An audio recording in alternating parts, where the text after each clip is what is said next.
네, 안녕하세요. 심플러티입니다.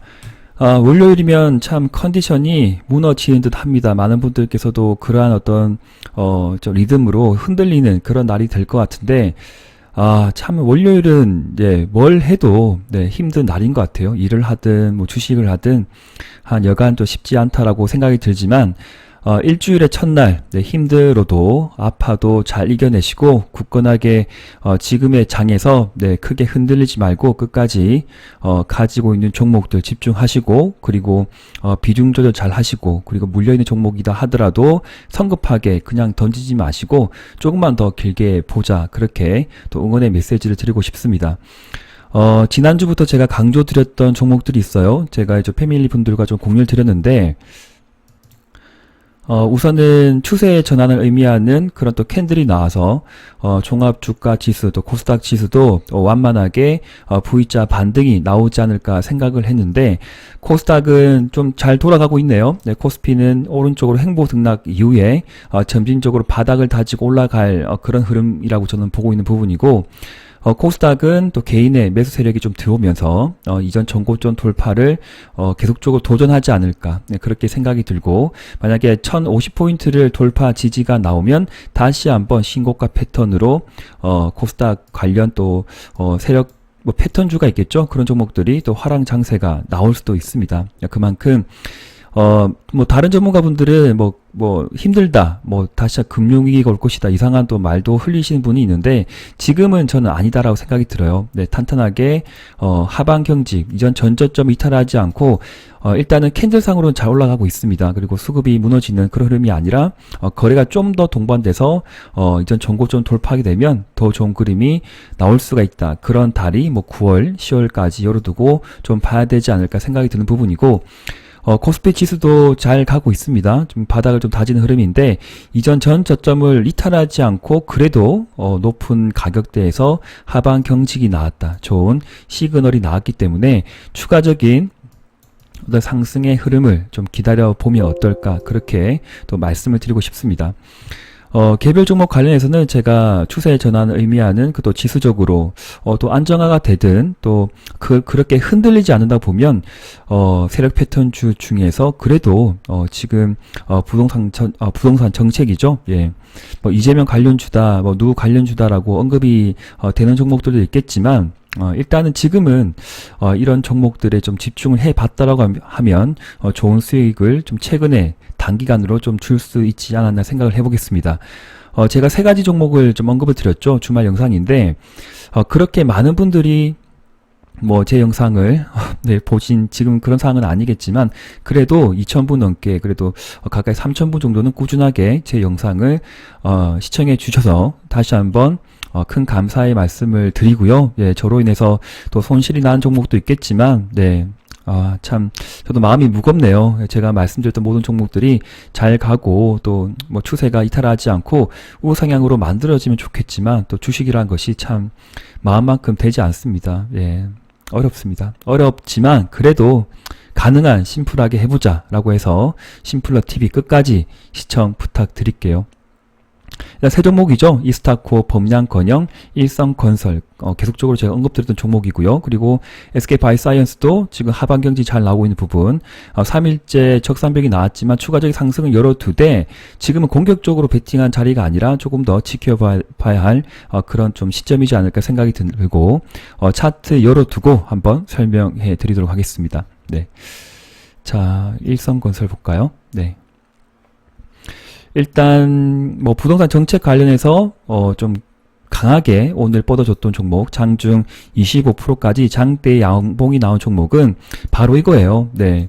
그래도 간혹 가다가 돌파 매매를 좀 이렇게 힘들게 하시는 분이 있는데, 일단 그러한 종목을 공략하기 이전에 그 종목이 가능한 5일선을 이탈하지 않고 탄탄하게 지지를 받고 있느냐, 그리고 21선과 5일선 이격도가 벌어져 있지 않느냐, 그리고 하방에 최대 매물대, 뭐 단기로 보면 100일로 보는 부분이고 110일로 볼 수가 있는데, 하방에, 즉 캔들의, 오늘의 캔들의 하방에 최대 매물대를 깔고 가고 있느냐, 그럴 때는 1%라도 갭상이 나오면 5일선 손절가 잡고 들어가도 돼요. 그 전에 선침의 관점에서 조금이라도 사놓고 보면, 조금이라도 입지를 해놓고 보면 그래도 다른 종목들 뭐 5개, 10가지 종목을 나열해서 크게 공략을 하실 것 같은데, 어쨌든 나의 돈이 들어가 있으면 집중하게 돼 있거든요. 그래서 집중을 하고 난 상태에서 좀 수급이 들어오고 거래가 좀 활성화된다. 그리고 이전 전 고점들을 깔끔하게 돌파하는 그런 구조가 나온다고 가면 그럴 때 돌파 매매 괜찮습니다.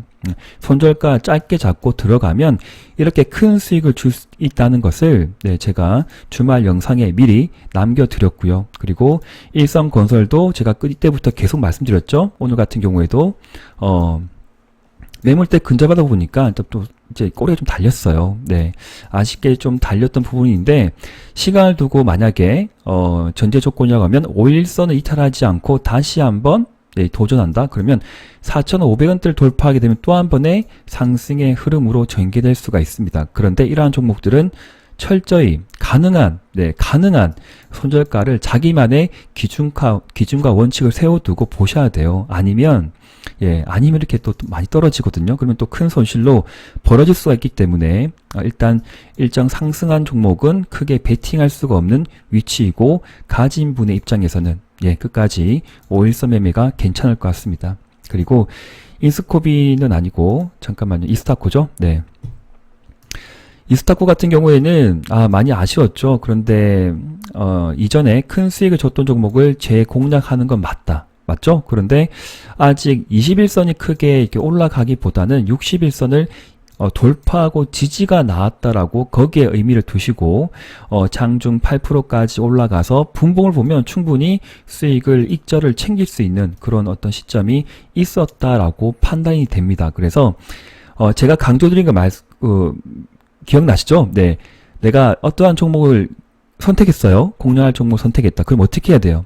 내가 살 때와 팔 때를 볼 때는 가능한 뭐 직장인 분이라고 하면 화장실에 좀 가셔야 되고 회의실로 가셔야 되고 조금 시간 할애해서 내가 살 때와 팔 때를 가능한 3분봉을 열어두고 좀 보자. 네. 그리고 추세를 그어놓고 선을 그어놓고 그 선을 이탈하게 될 경우에는 좀 팔아보고, 그리고 뭐 마지막까지 봤을 때 여기에 또 4,500원 지지가 나왔잖아요. 그러면 내가 팔았던 거는 4,500원 여기 라인 선을 그어놓고 짧게 손절가 잡고 다시 종가 베팅을 해도 되고요.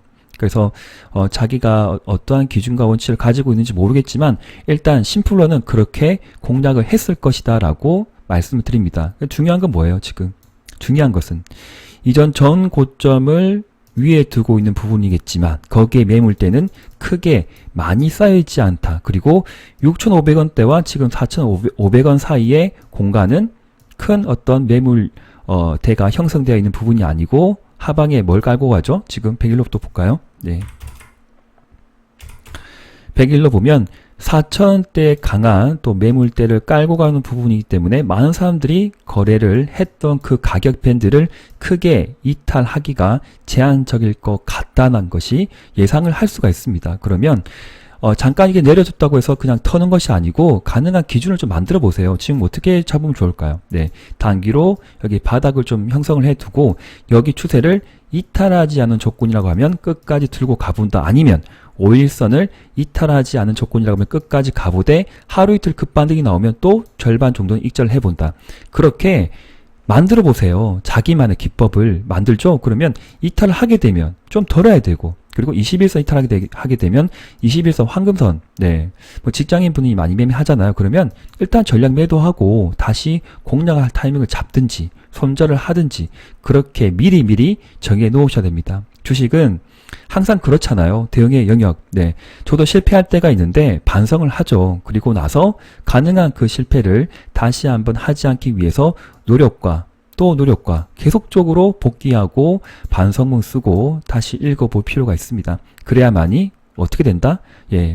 자기 개발이 되는 거예요. 네, 개발이 될 것 같아요. 가지고 계신 분들은 방금 말씀드렸던 그런 제 생각을 참고하셔가지고 꼭 참고하셔서 매매하시면 좋을 것 같습니다. 그리고 일주일 전에 제가 바닥권에 있는 종목이다라고 해서 반도체 관련 종목들 중에 최근에 또 신규 상장한 종목이 있죠. 네. 어디 갔지? 저 밑에 있구나. 네. 샘 CNS라는 종목이 있는데 이렇게 꼬리가 달리죠. 예, 그만 상방에서 꼬리는 무엇이 만든다? 네, 전문가분들이 보통 말씀하시죠. 개인이 만든다. 상승할 때 꼬리가 만드는 것은 개인의 어떤 이탈 세력을 이야기할 수 있는 부분이고, 차익 실현의 욕구가 만드는 꼬리라고 보면, 하방에서 일정 하락 이후에 하방에서 만들어지는 밑에 꼬리는 세력이 만드는 것이다. 신규 세력이 들어오는 것이다. 평단가 관리하는 전문 차트쟁이가 있다라고 저는 판단을 합니다. 네, 그렇게 100% 믿는다기보다는 그렇게 해석을 하자는 거죠. 그러면 하방에서 줍줍 하는 분들이 있었겠죠. 그러면 여기에서 잡으면 바로 5일선이죠. 5일선 이탈 전까지 끝까지 올라가되, 이전 전고점까지는 돌파할 수도 있고 안 할 수도 있겠지만, 비중이 많으신 분이라고 하면 절반 정도는 항상 챙겨가면서 하는 전략은 유익하다라고 다시 한번 설명드립니다. 그리고 MACD가 음에서 웅덩이에 풍덩 빠지고 난 뒤에 다시 한번 양으로 전환되는 그 시점에 있죠. 올라갈 때 사지 마시고, 혹시나 또 눌림목 5일선이 21선을 골든크로스 나오면 한두 번 눌러줄 수도 있다. 그럴 때 없으신 분야고 하면 이 종목에 대해서 좋게 평가한다, 혹은 관련 뉴스 좀 챙겨보시고 어떠한 기업에 대해서 조금이나 분석을 하고 난 뒤에 확신이 들면 선매수 하시면 돼요. 올라갈 때 사는 것이 아니라 다시 한번 내려줘서 눌러줄 때 공략의 포인트로 가져가야 될 것입니다. 네, 저는 그렇게 해석을 해드리고 싶고요. 그 전에 샀으면 익절의 타이밍을 보면 될 것이고, 이 종목이 좋다고 판단이 드는데 올라갈 때 사는 건 아니다라고 강조 드리는 거예요. 네, 올라갈 때 사지 마세요. 제발. 물리십니다. 또 물리고 안타깝습니다. 네. 자, 그럼 주요 종목들 좀 말씀드렸고요. 네. SK바이오사이언스는 궁금하신 분이 꽤 많은 듯 해요. 지금 박자는 맞지 않아요. 네, 박자는 전혀 맞지 않는데, 네, 거래가 늘지도 않고, MACD가 웅덩이에 풍덩 빠져가고 있는 상황에 또 수급은 그렇게 깔끔한 수급은 아닙니다. 근데 신기하게 외국인이 계속 담고 있어요. 하나, 둘, 셋, 넷. 그 일주일 이상 순매수, 외국인의 뚜렷한 순매수 기조가 들어왔고, 연기금은 대량 매수 이후에 조금씩 익절을 챙기고 있는 상황인데, 또 언제 어느 때 다시 한번 연기금 혹은 다른 투신이나 사모펀드에서 매수로 가담할지 모르겠지만, 일단 단기의 어떤 흐름을 봐서는 사모펀드의 추가적인 매도는 좀 약세다. 네, 작다. 그 대신 외국인의 어떤 매수 규모는 점차 좀 늘거나 어떻게 될지는 아무도 모르죠. 그래서 지금 시점에서는 올라갈 때는 사지 마시고, 내가 생각했던 평단가 가격대가 다시 내려오면 그때 좀 다시 매수해 보시고, 일단 가지고 있는 비중만 한번 들고 가보자, 그렇게 말씀을 드리고, 아마 8월 31일부로 MSCI 편입이 된 걸로 좀 확인이 되죠. 네, 관련 뉴스도 다 챙겨보시고, 그렇게 되면 추가적인 패시브 어떤 자금들이 또 들어올 것 같은데, 저는 30만원 이제 돌파 안착이 나오면 10% 상승한 금액 33만원대 여기죠. 여기를 또 지근지근 다시 재공략해서 여기서 한 번에 올라가기보다는 천천히, 가능한 천천히 좀 올라가서 네, 천천히 제발 갔으면 좋겠어요. 급하게 가지 말고. 네, 그래서 이전 전고점까지 저는 목표를 두는 바고, 돌파를 하게 되면 다시 한번 상승의 마디가 상방으로 열려 있다라고 생각을 하고 있습니다. 하방으로 내려온다, 어떠한 악재가 나올지 모르겠지만 거기에 대한 어떤 확률은 좀 제한적이지 않을까, 그렇게 생각하는 부분이고, 네, 일단 거래가 실려왔죠. 네, 역대 거래량들이 실려왔기 때문에 거기에 어떤 평단가, 뭐 중심선이나 시초점, 여기도 시초가가 있죠. 오늘은 5일선 다시 돌파하고 내일 안착이 나오면 행보 등락 이후에 기간 조정 조금만 더 보내고 올라가지 않을까. 바로 올라가면 또 다시 꼬리가 달리고 매물이 쏟아질 수가 있습니다. 일단 투자에 참고해 주시면서 연말까지 끝까지 스마트 매매 하도록, 네, 같이 노력을 했으면 좋겠네요. 네. 관련 영상들 좀 참고해 주시고요. 네, 그리고 주중에 언급드린 종목들은 뭐 한 차례 지나간 어떤 그런 종목들이잖아요. 네, 그래서 특정 종목에 대해서는 제가 가능한 주말에, 네, 그 다음 주에 또 괜찮은 종목들을 좀 디테일하게 설명을 드리니까 주말 영상은 하나, 두 개, 뭐 최근엔 하나 올리고 있지만 향후에 제가 조금 더 할애해서, 네, 시간을 좀 만들어서 두 개 정도 영상을 올려드릴 테니까 투자에 잘 참고 부탁드리고, 제가 한두 번 이상 언급드렸던 종목들은 가능한 나의 관심 종목에 리스트업을 해 두셔가지고 매물대를 돌파한다거나 추세를 이탈하지 않는다거나, 그리고 이제 첫 번째 하락 이후에 첫 번째 5일선 회복과 안착이 나오면 그때 조금씩 분할 매수로 가져가는 전략도 괜찮을 것 같습니다. 네, 잘 참고해 주세요. 예, 감사합니다. 심플러 TV였습니다.